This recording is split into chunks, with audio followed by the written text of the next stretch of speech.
Is your Reolink camera showing offline in the app or NVR? Don't worry, in this video, I'll show you the most effective solutions to get your Reolink camera back online in just a few minutes.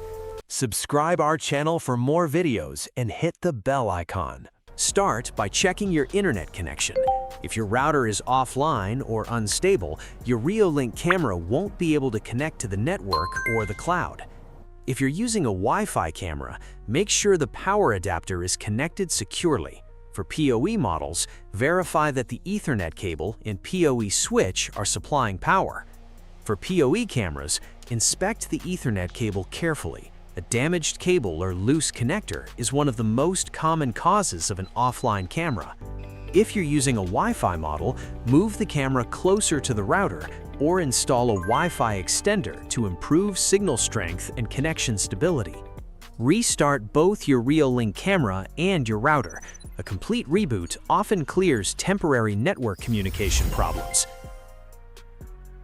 Open the Reolink app and install the latest firmware if available. Firmware updates often improve connection reliability and fix known bugs. If you're using a Reolink NVR, verify that the camera has a valid IP address and appears in the NVR device list. Restart the NVR if the camera isn't detected.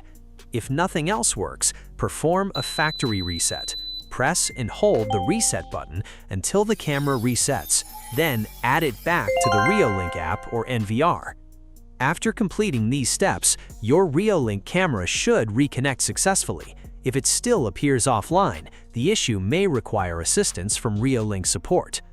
I hope this guide helped you fix your Reolink camera. If it did, don't forget to like, subscribe, and turn on notifications for more security camera tutorials and troubleshooting guides.